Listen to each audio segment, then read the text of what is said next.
Amanda Dermody from Boat US magazine, and we're here at the Miami International Boat Show. And as you can see, this year it's big, it's rocking, and we've got some cool things to show you.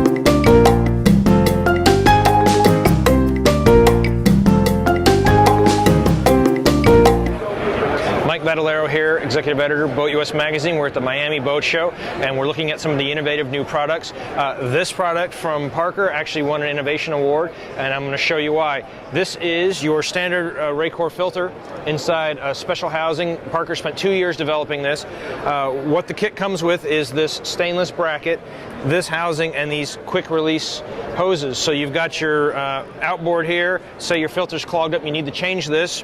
This can be done with no tools and in about 30 seconds. Now you've got this one, it's full. You get your new unit out, you attach the hose to your new unit, take this end and put it in the other side of the unit's hose, turn this one upside down, open the vent, fuel will drain out of this one, fill the new one, put the whole thing with the new one back together, and tabs in. You're done, it's full of fuel. Start the engine, you're off and running. So we're here on the Boston Whaler 345 Conquest. This is a serious offshore vessel, but I'll tell you, it's not lacking in comfort. And to give you an example, they have something called the dynamic cabin system, but we've affectionately dubbed it the James Bond bed. So take it away, Miss Moneypenny.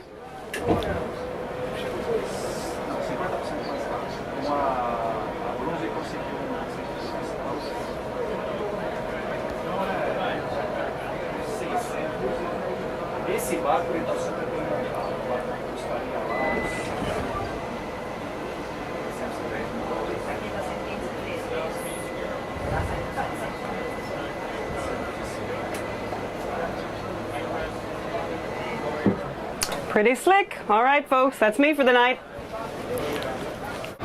Okay, I'm standing in front of Mastercraft's ProStar inboard tournament ski boat. This is a 3-event ski boat.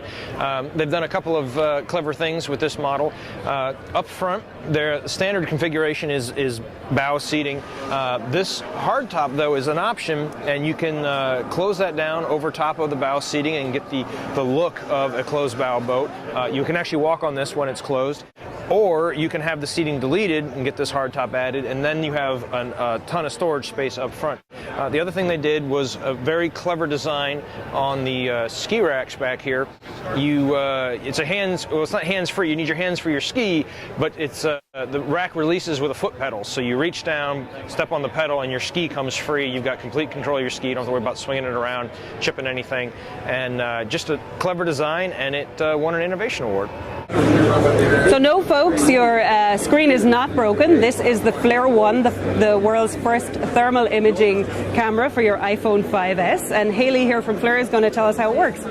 Sure, so this is the world's first personal thermal imaging device, and your iPhone 5 or 5S fits into this protective case. There is a thermal camera and a visual camera that gives you a nice overlay so you're able to read actual text within the thermal image, which is a first for the imaging world. And so when can we expect to buy this, Haley? Available in spring of this year. And how much is it going to set us back? $349. Not too bad. Terrific. All right, so I've stepped into the Simrad booth. We're looking at the Simrad NSO Evo 2. These are the 19-inch displays, and what's unique about this product is both of these displays are being run off a single black box with dual quad-core processors. They're completely independent, and everything you do back here is independent of the other screens. So if I go in here and choose 2 charts, which I keep forgetting how to do, there we go. So this one is completely different than what's running over here. You can run 2 different sets of cartography, and the best selling point is because that single black box is controlling both units. This package comes in just over $13,000 as opposed to a lot more for a pair of black boxes and a pair of displays. Okay, so I'm standing next to a CV390Z. This is CV's new stepped hull design. CV wanted to come at this project with no compromises, and if you've followed stepped hull development, you know that there are often compromises made when you go to try to balance efficiency, safety, and performance. CV tried to solve the problems that come with stepped hulls. Now, the first thing you'll notice when you look at these steps is these intakes. The steps themselves, this is only a 2-inch step, but the intake for this step is 4 or 5 inches. One of the problems with stepped hulls that they tried to solve is that these things can be covered up in a chop.